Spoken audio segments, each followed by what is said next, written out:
Good afternoon, friends.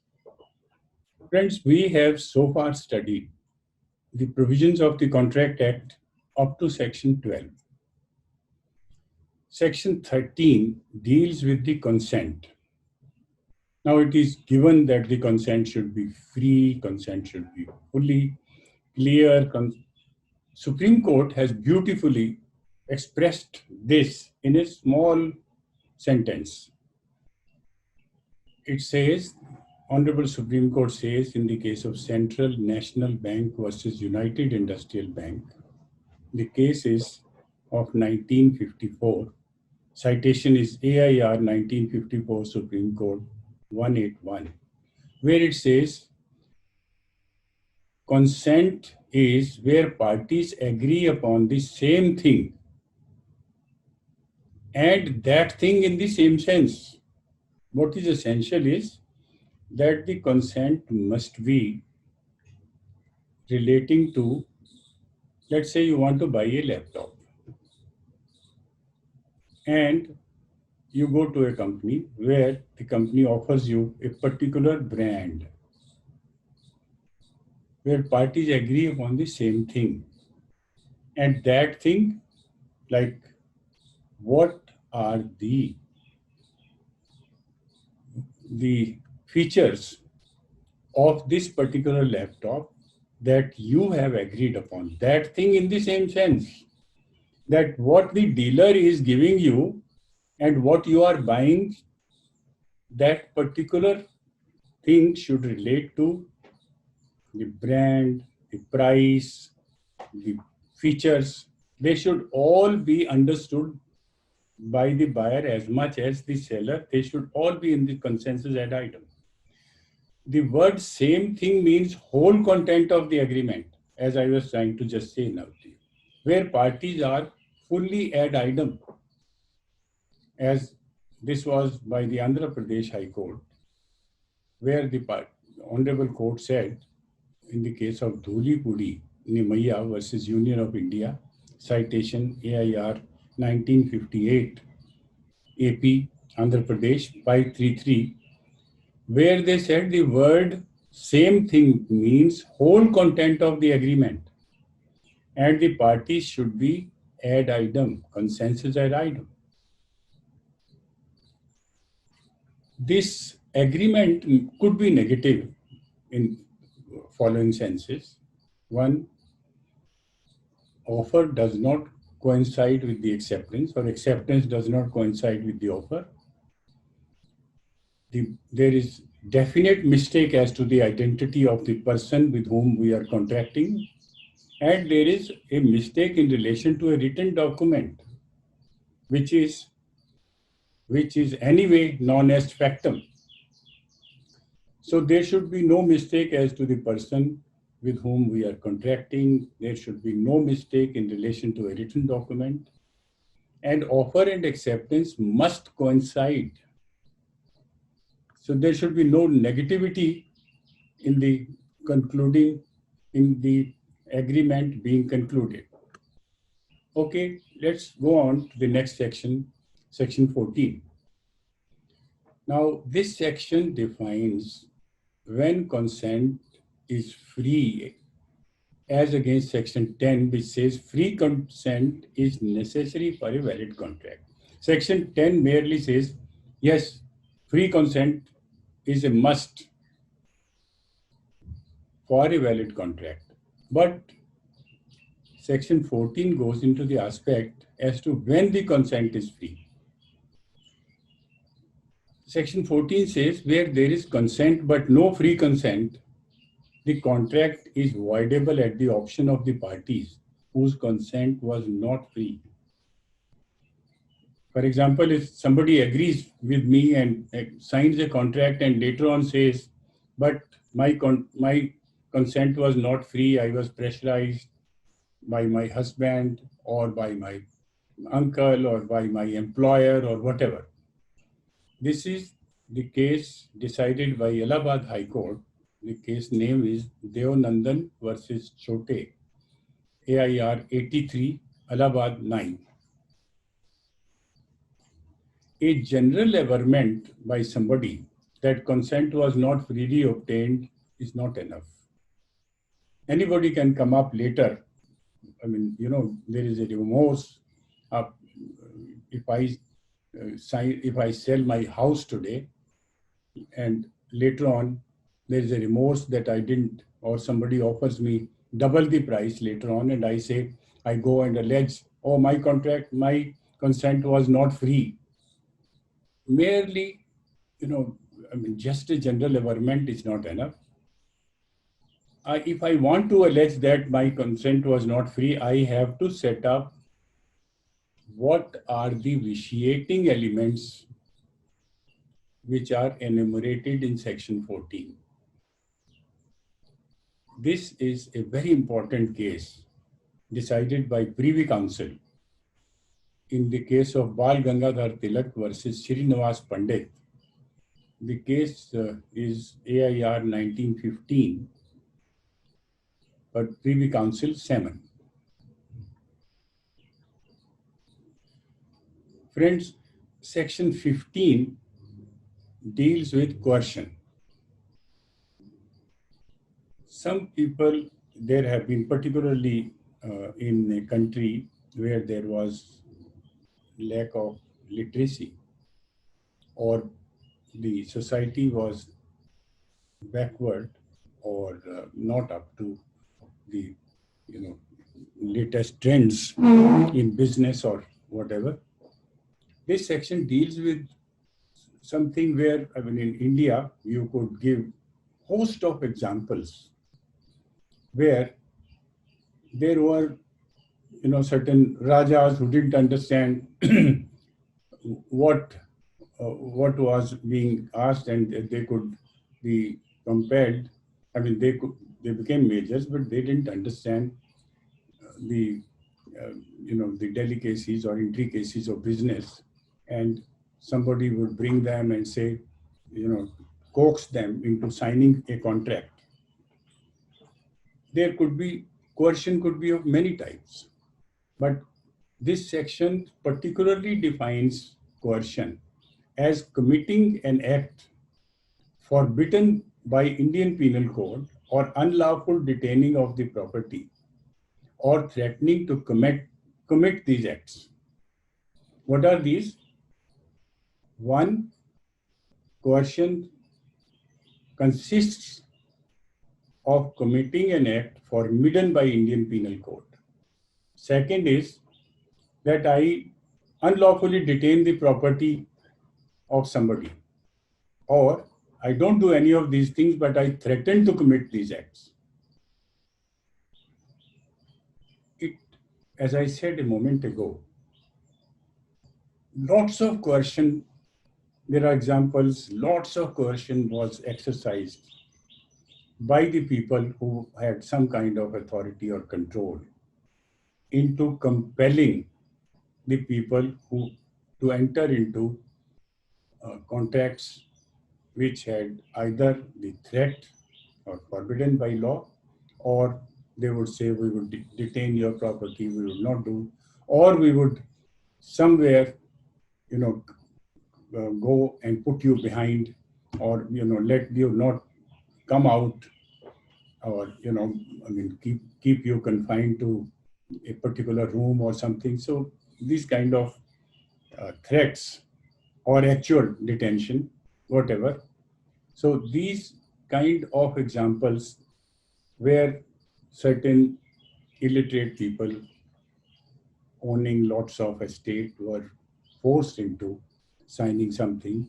Later on, if they ever alleged that they were forced by coercion, then it has to be proven. Coercion under this section and this contract law is much wider than duress. Mere threat of bringing a criminal charge. I say to my wife, who owns a lot of property, and I say, if you do not do this, I will allege that you were having adultery or something of some such sort, then that doesn't still amount to, I'm only threatening her. But if I threaten something which is forbidden by penal code, like I say, I'll confine you or I will hit you, those are the acts forbidden by the penal code. So make a distinction of this. Threat of bringing a criminal charge which is not an offense under under the Indian Penal Code does not amount to coercion. Let me mention two cases to you in this regard. One is of case of Delhi High Court, where the name of the case is Kishan Lal Kalada versus NTMC. It's a case decided by Delhi High Court in 2001. Citation is AIR 2001 Delhi 402. In this case, it was held that for surrender of possession of disputed site under the threat that if the plaintiff did not do so, he would be arrested under MISA. This was essentially Maintenance of Internal Security Act, is a big threat, bigger than the IPC threat. And therefore, it was held that it is the agreement or such a thing was brought about by coercion. So there is a vitiation by coercion. However, this section does not contemplate sentimental prejudice. Some legal injury must flow to prove the prejudice. Threat by the husband to commit suicide caused wife to release property. Definitely wife was prejudiced. This is a case of Madras High Court in Chikam Amiraju versus Chikam Sheshamma.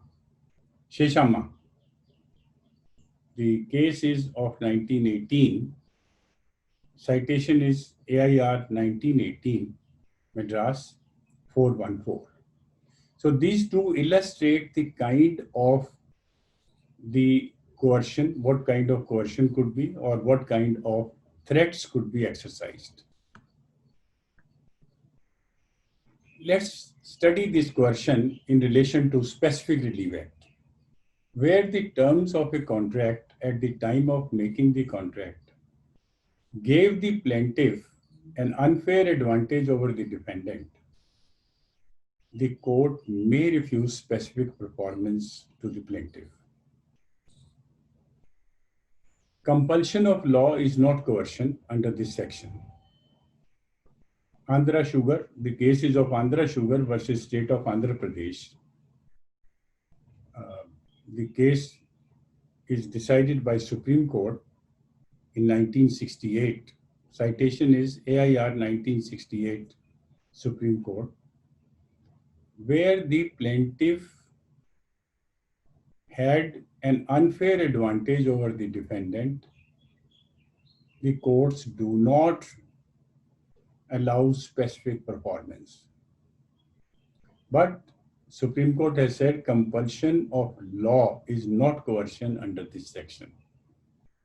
Where, for example, I had given you some examples of sale of cement under Cement Control Act. Now, if somebody was to allege, I am being coerced into sale of this only to those parties which are being given permits, that would not be. It's a compulsion of law, is not coercion. But where this is unfair advantage or a threat under IPC or a prejudice to hurt the person, those are the coercions. The definition in this section, friends, is for considering whether the consent was free under section 14. This does not govern the meaning used in section 72, where every kind of compulsion would be covered. Section 72 is much wider. Unidot principle enables a party to avoid a contract when it has been caused by the other party's threat, which is so imminent and serious as to leave the party signing with no other alternative. Let me emphasize this again. The Unidot principle enables a party to avoid a contract. When does it enable party to avoid a contract? When it has been caused by the other party's threat. That threat has to be so imminent and serious that the party who has signed this has been left with no other alternatives. That party, if that can prove that there was a threat which was so imminent and threat was serious, and I was left with no alternative, under Unidot principle, the party who has been compelled into signing can avoid the contract. But let me caution you, mere threat that I was threatened, that's not enough. The threat must be imminent, it must be serious, it must be unjustified, and I should be able to prove that there were few goons standing with rifles or on my chest or with sticks, something like that. Let's move on. Our country has recognized the principle of unconscionable bargain as in the case of Central Inland Water Transport Corporation versus Brojonath Ganguly, AIR 1986 Supreme Court, in which Supreme Court struck down an unfair and unreasonable term as void on the ground that it was opposed to the public policy. What is that? Principle of unconscionable bargain. This is a very, very important case for all of you to remember, because Supreme Court said that the entire agreement had unreasonable term in it, and therefore it was unfair and unreasonable term, and therefore the contract itself is void because the conditions were unfair and unreasonable. It is opposed to the public policy. Friends, let's go to an interesting term called undue influence. The term is dealt in section 16. And by definition, what is that? Used by one party to the contract of his dominant position for obtaining unfair advantage. Subsection 2, various situations in which one party to the contract can be said to dominate the will of another. Subsection 3, now what is it? In the first subsection, party uses his dominant position for obtaining unfair advantage. 2, various situations in which one party to the contract can be said to dominate the will of another.